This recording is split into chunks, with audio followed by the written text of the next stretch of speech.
The Philippine Franchise Association is hopeful the Tax Corporate Recovery and Tax Incentives for Enterprises Act or CREATE bill would provide some support for businesses as they navigate the crisis. But how much would it actually stand to benefit franchises? Let's ask Philippine Franchise Association Chairman Richard Sanz, founder and chief executive of Food Asia Group. Richard, good afternoon and thank you so much for joining us.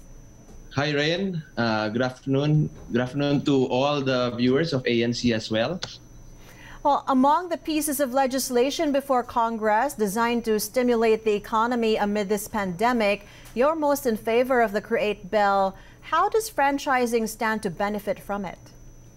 Okay, so the PFA, we really support this bill and we are actually waiting for this bill because the instant reduction of the corporate income tax from 30% to 25% is really a big help for corporation, especially since this was moved earlier or proposed to move earlier by July 2020. So this move makes our corporate income tax closer to the ASEAN average of 23%. And there's also a provision in the bill of further reduction to 20% by 2027. So another thing, of course, that we are looking forward to is the extension of the NOLCO or the net operating loss carryover for losses. So it's extended from the current 3 years to 5 years. And this will be very helpful for businesses that have incurred losses in 2020. And in fact, just last night, I was in a meeting with the World Franchise Council. All the other countries are also making investments to be very viable in their countries. So I think having a bill like this will also attract investments from other countries, other franchise companies, foreign franchise companies abroad.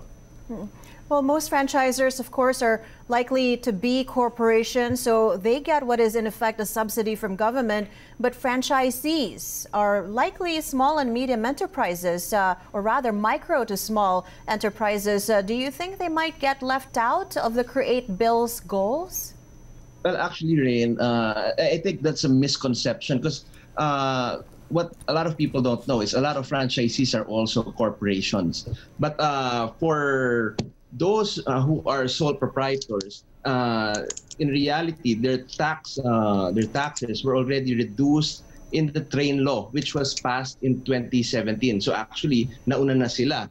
And I believe the design of the CTRP, the Comprehensive Tax Reform Program, was to reduce the taxes of individuals and sole proprietors first. So for example, if a sole proprietor, a business which is sole proprietorship, if they exceed 8 million, which is the highest bracket in the train law, they now have the option to register as a solo corporation. So this is a new feature of the new revised corporation code, wherein you can register instead of the 5 minimum incorporators. Now you can just be one incorporator, a solo corporation.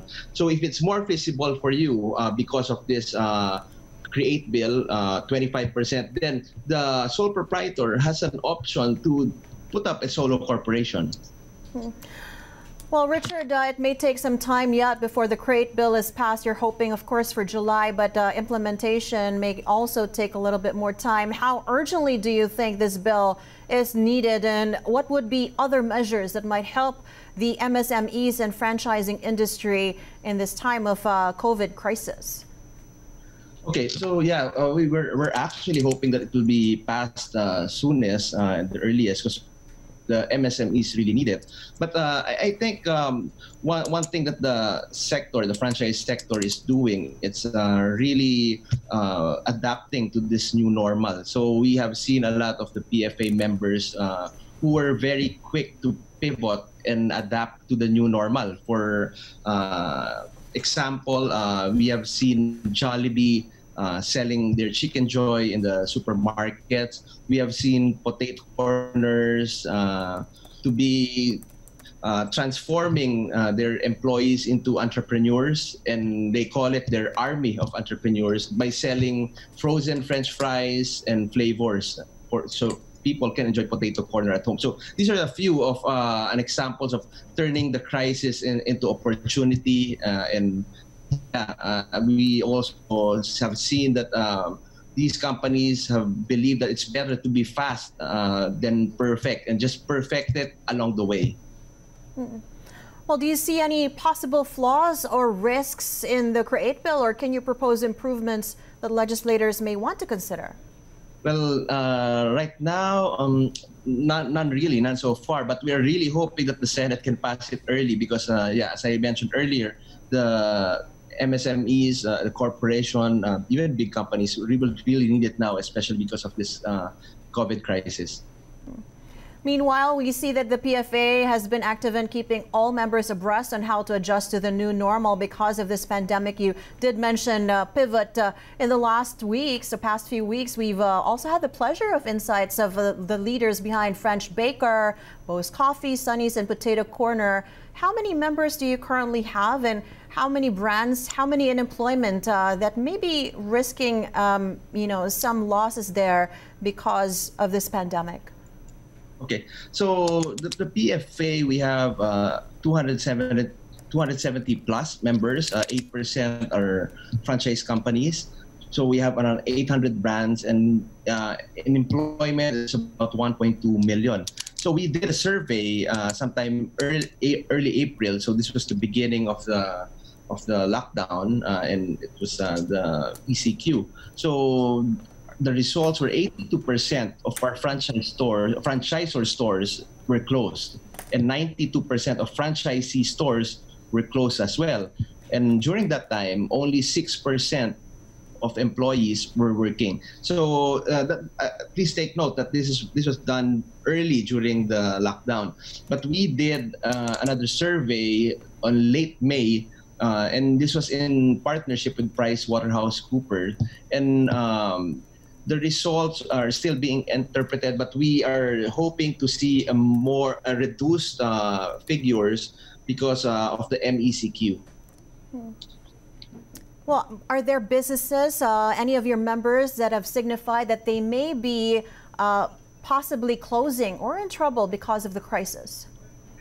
Well, Rain, I think it's inevitable because of this crisis, which is really unprecedented in history. So no one was really expecting a crisis of this magnitude. So it's inevitable that there will be some damages. For example, employees that will have to be put on forced leave, employees that will have to be eventually let go. But as of now, we do not have any data of any member that is closing shop. So right now, everyone is on a wait and see attitude because the situation changes on a per week. Everything is so liquid. But I think this is where the resiliency and the resiliency of the Filipino comes in. So, di ba, they say that magaling tayo gumawa ng paraan. We are always optimistic. So I think this is where it comes in the most. Right. Talk about resiliency and opportunity. Are there types of products or service offerings in the franchise business that have proven to be resilient in crisis over the years? So where it does lie the opportunity? Okay, well, to be very specific during this crisis, I think it is very obvious that medicines and essential goods were really very much in demand. So our members who were into pharmacy and healthcare were doing quite well. I think they have experienced some growth, even groceries. But of course, 52% of the membership of PFA are food companies. So food being an essential, of course, made it they gave away that these businesses are still how do you say it, operating in some ways. But I guess it was just really more of pivoting. If you are doing dining, so we're doing a lot of deliveries, a lot of takeouts, partnering with delivery application, delivery platforms like Grab Food. So these are the things that are being done right now. What about the profile of customers? Do you think it's changed because of the new reach of online selling? What have been the most effective tools to navigate the new normal? Oh, yeah, I'm glad that you mentioned that because one thing that the PFA has been really advocating was the move to go digital, the move to go cashless. So even many years before COVID, we have been partnering with our partners like PLDT, Paymaya to really encourage the public to go digital, to go cashless. So I think what happened during this crisis is it forced the people to adapt. Right now, people are doing online bank transfers. They do a bank transfer. They make a screenshot that they send it to the companies via either Viber or Messenger or email. So, but basically, it's an online transaction. So what we want is to have a call to the government, companies and telcos and the public to really explore using a platform like a mobile wallet where it will be easy to transfer funds and pay your utilities, pay your the vendors, the companies, the restaurants, the groceries, toll gates, and etc. All cashless. Now, is this going to be the new growth strategy of the franchising industry, or is it still geographically? Are there provinces or regions with still much expansion potential? What about the thought of growing outside of the country? Is that a viable step at the moment? Okay. Rain, there's always a saying about franchising. They say that franchising is good during the good times, but franchising is even better during the bad times. Well, because this during the bad times, the situation drives a lot of people to go and consider entrepreneurship. So that's where franchising is. That is what franchising is. So each franchisee is an entrepreneur by his own self. So this could be an opportunity to OFWs who are returning, so they could be franchisees, and because of this hyper local concept, meaning you were asking about provinces.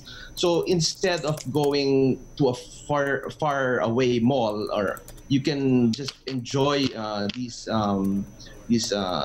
restaurants or these shops in your locality, in your community. So there will be a lot of opportunities on that, and of course, because of this COVID, dining areas of restaurants are reduced. So there might be some waiters that will be let go. So these waiters have an opportunity to be delivery drivers, or they can also be a franchisee.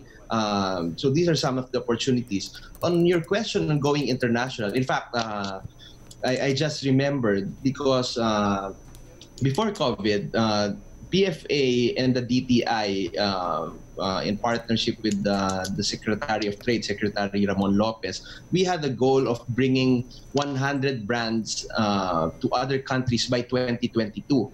And right now, we have 30 brands that are already operating in international markets, and another 20 that is ready. So going international is definitely a growth strategy of the Philippine Franchise Association. So maybe just give it a little more time for this crisis to settle down. But we have seen some countries that are handling this crisis well. So that may be a priority market that franchisors, PFA members can explore. Philippine Franchise Association Chairman Richard Sanz, thank you so much for the updates. Seems still a lot of opportunity in the franchising industry. Thank you. Thank you, Rain.